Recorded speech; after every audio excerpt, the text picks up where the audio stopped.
Hello guys, welcome to again on my beautiful YouTube channel Tricky Physics with Sandeep sir. And in this lecture we are going to discuss about position time graph from unit number 2nd, chapter number 3 from 11th section kinematics, motion in straight line.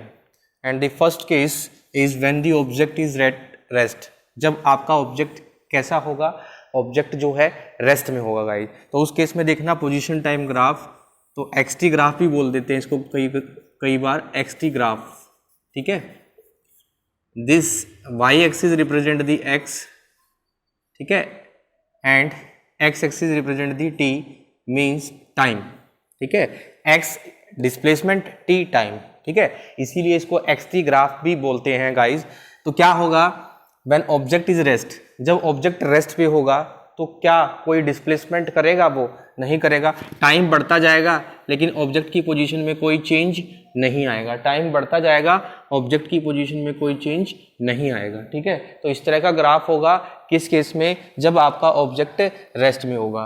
Case number 2 है guys, जब object जो है uniform motion से travel कर रहा होगा, तो उस केस में पोजीशन टाइम ग्राफ कैसा होगा? तो देखना उस केस में पोजीशन टाइम ग्राफ आपका कैसा होगा। y axis represent x means displacement and x axis represent t means time. and in case of uniform motion, object क्या करता है? यूनिफॉर्म मोशन के अंदर ऑब्जेक्ट क्या करता है guys? Equal interval of time में क्या करता है? इक्वल डिस्टेंस ट्रेवल करता है। तो देखो ग्राफ कैसा होगा, बिल्कुल स्ट्रेट लाइन ऐसा होगा, ठीक है। तो ग्राफ कैसा होगा?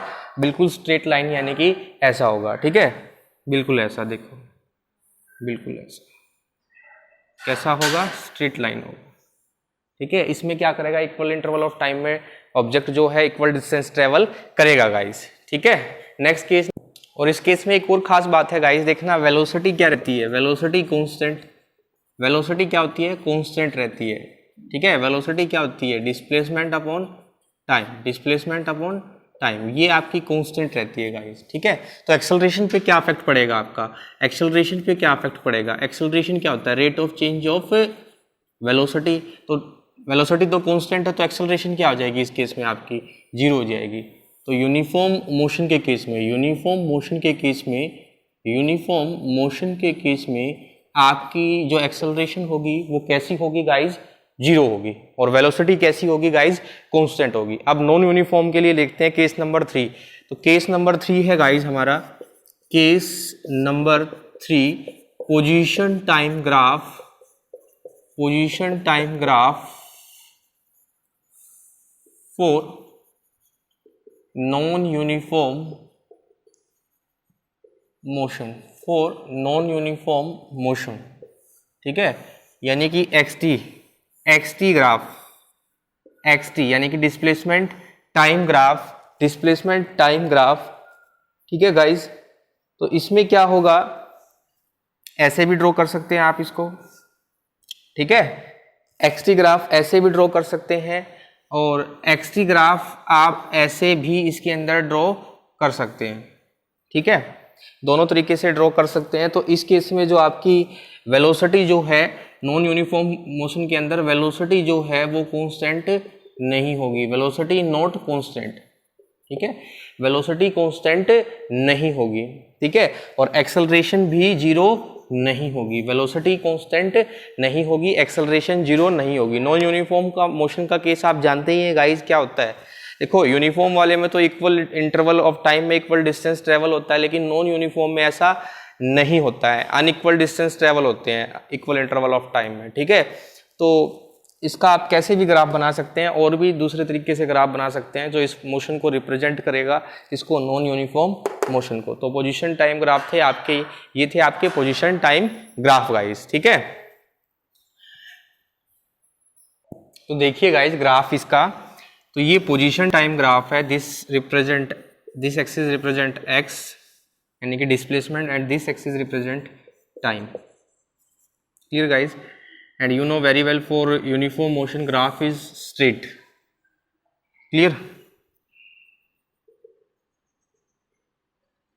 वी हैव चूजन 2 intervals, ठीक है। This is origin O, this point is C1, this point is D1, this point is C2 and this point is D2, ठीक है, ज्वाइन करेंगे इस पॉइंट और इस पॉइंट को, ठीक है।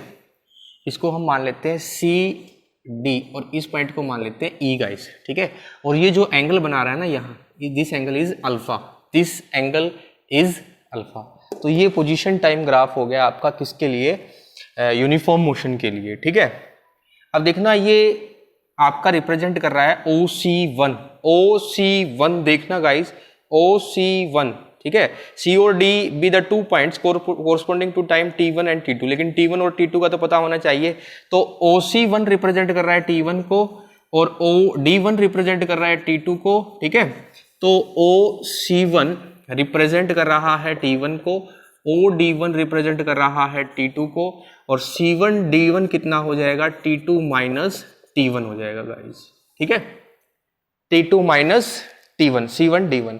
इसी तरह से यहां देखना, ये टाइम के लिए एक्सिस थी, तो ये डिस्प्लेसमेंट के लिए यानी कि x, OC2 रिप्रेजेंट कर रहा है x1 को, OD2 रिप्रेजेंट कर रहा है x2 को, ठीक है, ठीक है। OC2 is equal to x1 and OD2 is equal to x2, therefore C2 D2 represented by x2 minus x1, clear, x2 minus x1, ठीक है। यहां तक किसी बच्चे को कोई डाउट हो, यहां तक किसी बच्चे को कोई डाउट हो, देखना guys, C1 D1 that is C1 D1 किसके बराबर लिख सकते हैं, CD के बराबर लिख सकते हैं, ठीक है। और C2 D2 किसके बराबर लिख सकते हैं, ED के बराबर लिख सकते हैं गाइज। C2 D2 किसके बराबर लिख सकते हैं गाइज, तो वेलोसिटी, ऑब्जेक्ट की वेलोसिटी, वेलोसिटी ऑफ ऑब्जेक्ट किसके बराबर लिख सकते हैं गाइज, वेलोसिटी ऑफ ऑब्जेक्ट किसके बराबर लिख सकते हैं, देखना, डिस्प्लेसमेंट अपॉन टाइम, डिस्प्लेसमेंट कितनी हुई है, x2 minus x1, x2 minus x1 upon time T2 minus T1, जो किसके बराबर है, x2 माइनस x1 आपका किसके बराबर था, यानी कि C2 D2 के बराबर, C2 D2 किसके बराबर, ED के बराबर, ठीक है। और नीचे T2 माइनस T1 किसके बराबर आपका, C1 D1 के बराबर, और C1 D1 किसके बराबर गाइज आपका, CD के बराबर। तो यहां से V किसके इक्वल हो गया, V comes out to be ED बाय CD that becomes equal to tangent alpha, ठीक है। देखना इस ट्रायंगल के अंदर tangent alpha perpendicular upon base, तो यही तो है, तो टेंजेंट अल्फा, ठीक है। तो वेलोसिटी किसके बराबर आ गई, V is equal to tangent alpha, और यही तो हमें निकालना था, ठीक है। देखना ऊपर क्या था, slope of position time graph for uniform motion, ठीक है।